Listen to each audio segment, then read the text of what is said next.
Last ನೈಟ್ದು ಮಳೆ ಹೇಗಿತ್ತು ಅಂತ ಕೇಳಿದರೆ ಲಿಟ್ರಲಿ ನಾನಂತೂ ಇಲ್ಲಿ ಗಂಟ ನೋಡಿಲ್ಲ. CC ಕ್ಯಾಮ್ರಾದಲ್ಲಿ ರೆಕಾರ್ಡ್ ಆಗಿರ್ತದೆ ಅಂತ ತಿಳ್ಕೊಂಡೆ, ಬಟ್ ಅದು ರೆಗ್ಯುಲರ್ ರೆಕಾರ್ಡಿಂಗಲ್ಲಿ ಇರೋಲ್ಲ, ಬರೀ ಹ್ಯೂಮನ್ ಡಿಟೆಕ್ಷನಲ್ಲಿ ಮಾತ್ರ ಇರುತ್ತೆ. ಸೊ ನೋಡಿ ತಲೆ ಕೆಟ್ಟು ಹೋಗ್ಬಿಡ್ತು ಗುರು. ಲಿಟ್ರಲಿ ಹೇಗಿತ್ತು ಅಂದರೆ ಅದು ಈ ಟಿ ವಿಲಿ ಗಿನಾಮಿ ಆಗೋ ತೋರಿಸ್ತಾರಲ್ಲ ಆ ಥರ ಇತ್ತು. ಬಟ್ ನಾನು ಇಲ್ಲಿ ಹೋಮ್ ಸ್ಟೇ ಹತ್ರ ಇತ್ತಿಲ್ಲ, ಮನೇಲಿದ್ದೆ. ಮನೇಲೇ ನಿಂತ್ಕೊಳ್ಳೋಕ್ಕಾಗ್ತಿಲ್ಲ ಅಂದರೆ ಹೋಮ್ ಸ್ಟೇ ಹತ್ರ ನಿಂತ್ಕೊಳ್ಳೋಕೆ ಸೀನೇ ಇಲ್ಲ ಅಂದ್ಕೊಳ್ಳಿ.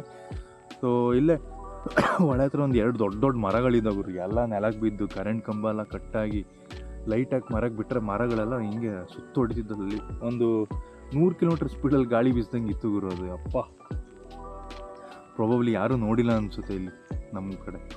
ಅಂದರೆ ನಮ್ಮ ಕಡೆ ಈ ರೇಂಜಿಗೆ ಮಳೆ ಬರೋದು ಈ ಊರವ್ರು ಯಾರೂ ನೋಡಿದ್ದಿಲ್ಲ ಅನಿಸುತ್ತೆ. ಆಮೇಲೆ ಆ್ಯಕ್ಚುಲಿ 2 ಡೇಸ್ ಆಗಿದೆ. ಎಲ್ಲರಿಗೂ ನಮಸ್ಕಾರ. ನೀವು ನೋಡ್ತಾ ಇದ್ದೀರೋ ಮೋಕ್ಷಿತ್ ನಂಜಪ್ಪ ಬ್ಲಾಗ್ಸ್. ಆ್ಯಂಡ್ ನಾನು ನಿಮ್ಮ ಮೋಕ್ಷಿತ್. ಆ್ಯಂಡ್ ಪ್ರೀವಿಯಸ್ಲಿ ಲೈಕ್ ಆಗಲೇ ಹೇಳ್ದಂಗೆ ಈ 2 ಮರಗಳು ಬಿದ್ದಿರೋದು ಲೈಕ್ ಸಿಕ್ಕಾಬಟ್ಟೆ ಗಾಳಿ ಮಳೆಯಿಂದಾಗಿ ಆ 2 ಮರ ಬಿದ್ದಿರೋದು. ಲೈಕ್ ನಾನು ಇನ್ಸ್ಟಾಗ್ರಾಮಲ್ಲಿ ಫಾಲೋ ಮಾಡ್ತಿರೋರಿಗೆ ಗೊತ್ತಿರುತ್ತೆ. ಲೈಕ್ 2 ಮರಗಳ ಮಧ್ಯೆ ಸನ್ರೈಸ್ ಆಗ್ತಿರೋದು ನಾನು ವೀಡಿಯೋ ಹಾಕ್ತಿದ್ದೆ ಅಥವಾ ಫೋಟೋ ಹಾಕ್ತಿದ್ದೆ.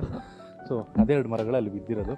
ಆ್ಯಂಡ್ ಇವತ್ತು ನಾವು ಮಾತಾಡೋಕ್ಕೆ ಹೊರಟಿರೋ ವಿಷಯ ಆ್ಯಕ್ಚುಲಿ ತಮ್ಮನೇಲಿ ನೋಡಿದಾಗ ಗೊತ್ತಾಗಿರುತ್ತೆ.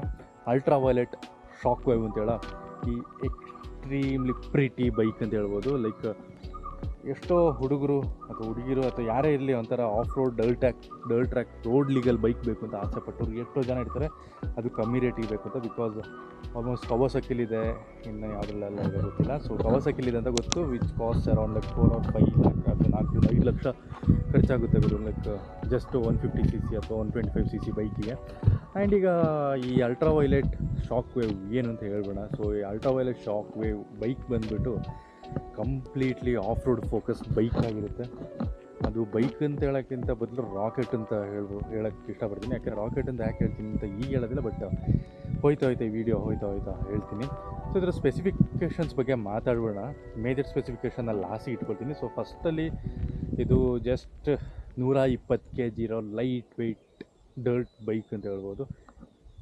ನಮ್ಮ ಇಂಥ ಲೈಕ್ ಬ್ಯಾಕ್ ವಾಟ್ರ್ ಕಡೆ ಒಂದು ಡರ್ಟ್ ಟ್ರ್ಯಾಕ್ ಪ್ರಾಕ್ಟೀಸ್ ಮಾಡೋಕ್ಕೆ ಒಂಥರ ಹೇಳಿ ಮಾಡ್ತಿರೋ ಬೈಕ್ ಅನಿಸ್ತಿದೆ ಗುರು. ತುಂಬ ಏನು ಹೇಳೋದು ಹೇಳಿ ಲೈಕ್ ಬೇಕೇ ಬೇಕು ಅಂತ ಅನಿಸೋ ಒಂದು ಡಿಸೈನಾಗಿ ಕಾಣಿಸ್ತಿದೆ. ಅದು ನನಗೆ ಸ್ಪೆಸಿಫಿಕ್ಕಾಗಿ. ಬೇರೆಯವರಿಗೆ ಹೇಗೆ ಅನಿಸ್ತಿದೆ ಗೊತ್ತಿಲ್ಲ. ಬಿಕಾಸ್ ನನಗೆ ಇಲ್ಲಿ ಒಂದು ಒಳ್ಳೆ ಟ್ರ್ಯಾಕ್ ಇರೋ ಕಾರಣ ನೀವು ಮುಂಚೆಂದ ಆಸೆ ಇತ್ತು ಲೈಕ್ ಒಂದು ಡರ್ಟ್ ಟ್ರ್ಯಾಕ್ ಬೈಕ್ ತೊಗೊಳ್ಬೇಕು ಅಂತ. ಹೀಗೇನು ತೊಗೊಳ್ತಿದ್ದೀನಿ ಅಂತೆಲ್ಲ ಹೇಳೋದಿಲ್ಲ, ಬಟ್ ಪ್ರೈಸ್ ಇದೆಲ್ಲ ಪ್ರೈಸ್ ತುಂಬ ಅಪೀಲಿಂಗ್ ಆಗಿದೆ.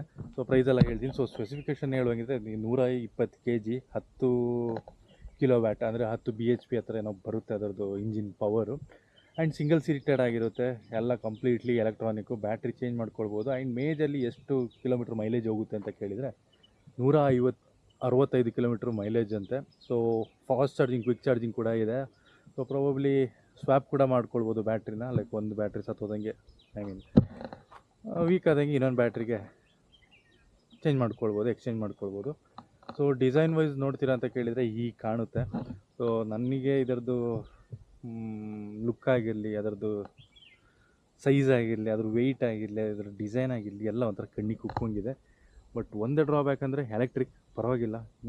ನಾವೇನು ಅದನ್ನು ತಗೊಂಡು ಆಲ್ ಓವರ್ ಇಂಡಿಯಾ ರೈಡೆಲ್ಲ ಹೋಗಲ್ಲ. ಜಸ್ಟ್ ಒಂದು ಟ್ರ್ಯಾಕಲ್ಲಿ ಹೊಡ್ಕೊಂಡಿರ್ಬೋದು ಅಷ್ಟೇ. ಆ್ಯಂಡ್ ಇನ್ನೊಂದು ಮೇಜರ್ ಫೀಚರ್ ಒಂದಿದೆ ಲೈಕ್ ಗೋಸ್ಟ್ ಮೋಡ್ ಅಂತ. ಸೊ ಈ ಗೋಸ್ಟ್ ಮೋಡ್ ಏನು ಅಂತ ಹೇಳಿದರೆ 4 ಡಿಫ್ರೆಂಟ್ ಟ್ರ್ಯಾಕ್ಷನ್ ಕಂಟ್ರೋಲ್ ಲೆವೆಲ್ಸ್ ಇರುತ್ತೆ ಅಂತೆ. ಸೊ ಕಂಪ್ಲೀಟ್ ಡರ್ಟ್ ಟ್ರ್ಯಾಕಿಗೆ, ಅರ್ಧಂಬರ್ಧ, ಮೀಡಿಯಮ್ಮು ಅಥವಾ ಈ ಥರ ರೆಗ್ಯುಲರ್ ರೋಡಿಗೆಲ್ಲ ಟ್ರ್ಯಾಕ್ಷನ್ಗಳನ್ನ ಚೇಂಜ್ ಮಾಡ್ಕೊಳ್ಳೋಕ್ಕೆ ಈ ಗೋಸ್ಟ್ ಮೋಡ್ ಅಂತ ಹೇಳೋ ಕೊಟ್ಟೇನಂತೆ. ಆ್ಯಕ್ಚುಲಿ ಲಾಂಚ್ ಆಗಿದೆ, ಬಟ್ ಮಾರ್ಕೆಟಿಗೆ ರಿಲೀಸ್ ಲಾಂಚು ಆಗಿಲ್ಲ. ಆ್ಯಕ್ಚುಲಿ 2026 ರಿಲೀಸ್ ಆಗೋದಂತೆ. ಸೊ ಅದ್ರ ಪ್ರೈಸ್ ಯಾಕೆ ತುಂಬ ಒಂದು ಕಣ್ಣು ಕುಕ್ಕಂಗಿದೆ ಅಥವಾ ತೊಗೊಳ್ಬೋದು ಅಂತ ಯಾಕೆ ಒಂದು ಇಂಟ್ರೆಸ್ಟ್ ಬರುತ್ತೆ ಅಂತ ಕೇಳಿದರೆ ಜಸ್ಟ್ 1,75,000 ಗುರು ಶೋರೂಮ್ದು.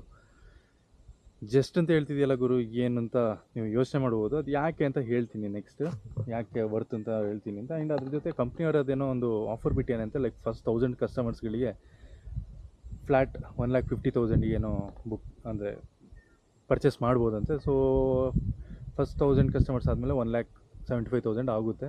ಇನ್ನೊಂದು ಖುಷಿ ಪಡಬೇಕಾದ ವಿಷಯ ಏನು ಅಂದರೆ ಗೊತ್ತಿಲ್ಲ ಲೈಕ್ ಈ ಅಲ್ಟ್ರಾ ವೈಲೆಟ್ ಅಂತ ಹೇಳೋ ಒಂದು ಬ್ರ್ಯಾಂಡ್ ಆ್ಯಕ್ಚುಲಿ ನಮ್ಮ ಬೆಂಗಳೂರು, ನಮ್ಮ ಕರ್ನಾಟಕ ಬೇಸ್ಡ್ ಒಂದು EV ಬೈಕ್ಸ್ ಕಂಪನಿ. ಒಂಥರ ಆ್ಯಕ್ಚುಲಿ ಈ ಅಲ್ಟ್ರಾ ವೈಲೆಟ್ ಬಗ್ಗೆ ಇನ್ನೊಂದು ಹೇಳಬೇಕು. ಅಲ್ಟ್ರಾ ವೈಲೆಟ್ F99 ಅಂತ ಹೇಳೋ ಒಂದು ಸೂಪರ್ ಎಲೆಕ್ಟ್ರಿಕ್ ಬೈಕ್ ಇದೆ. ಸೊ ಇಂಡಿಯಾದಲ್ಲೇ ಗೊತ್ತಿಲ್ಲ, ಇಲ್ಲ ವರ್ಲ್ಡಲ್ಲಿ ಆಗಿರೋಕ್ಕೆ ಸಾಧ್ಯ ಇಲ್ಲ, ಬಟ್ ಇಂಡಿಯಾದಲ್ಲಿ one of the fastest electric bike ಅಂತ ರೀಸೆಂಟಾಗಿ ಅದನ್ನು ಅನೌನ್ಸ್ ಮಾಡಿದರು. ಅದ್ರ ಒಟ್ಟಿಗೆ ಇನ್ನೊಂದು ರೋಡ್ ಲೀಗಲ್ ಬೈಕ್ ಇದೆ F77, ಅದಕ್ಕಿಂತ ಒಂದು ಕಮ್ಮಿ ಪವರ್ ಇರುವಂಥ ಬೈಕು. ಸೊ ಅದು ರೋಡ್ ಲೀಗಲ್ ಆಗಿದೆ F77.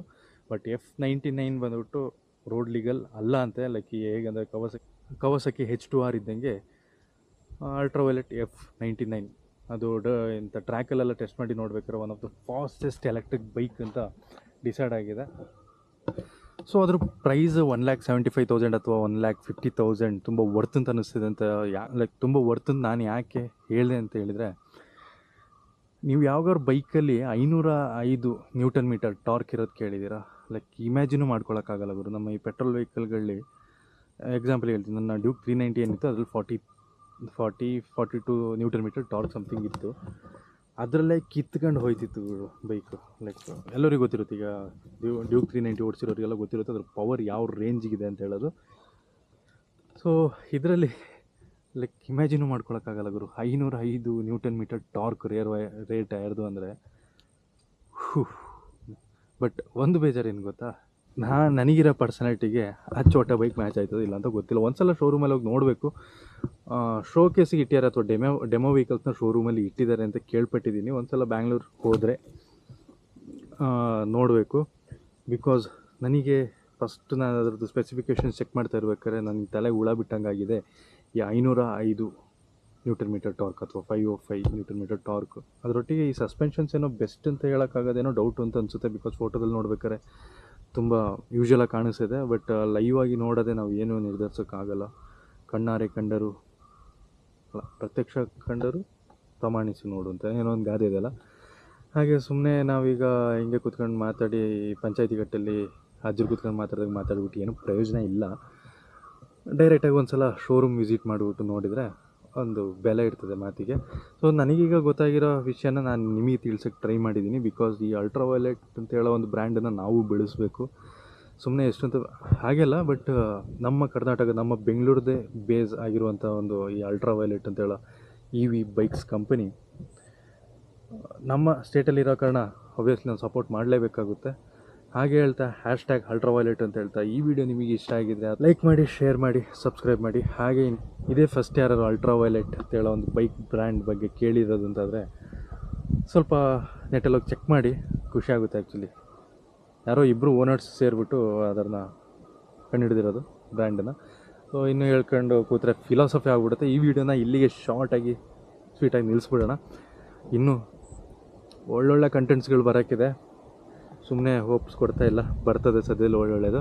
ಸೊ ಹೀಗೆ ಸಪೋರ್ಟ್ ಮಾಡ್ತಾಯಿರಿ, ಹೀಗೆ ವೀಡಿಯೋಸ್ ನೋಡ್ತಾಯಿರಿ, ಹೀಗೆ ಕಮೆಂಟ್ ಮಾಡ್ತಾಯಿರಿ. ಲೈಕ್ ಯಾವ್ಯಾವ ಥರ ಬೈಕ್ಸ್ದು ವೀಡಿಯೋ ಬೇಕು ಅಂತ ಹೇಳೋದು ನನ್ನ ಕೈಲಾದಷ್ಟು ನಾನು ಟ್ರೈ ಮಾಡ್ತೀನಿ ಆ ಬೈಕ್ಗಳನ್ನ ಟೆಸ್ಟ್ ರೈಡ್ ಮಾಡೋಕ್ಕೆ ಅಥವಾ ನಿಮಗೆ ತೋರ್ಸೋಕ್ಕೆ ಅಂತ ಹೇಳ್ತಾ ಈ ವ್ಲಾಗ್ನ ಇಲ್ಲಿಗೆ ನಿಲ್ಲಿಸ್ತಾ ಇದ್ದೀನಿ. ಇನ್ನೊಂದು ವೀಡಿಯೋದಲ್ಲಿ ಸಿಗೋಣ. ಅಲ್ಲಿ ಗಂಟ see you, bye, signing out, piece.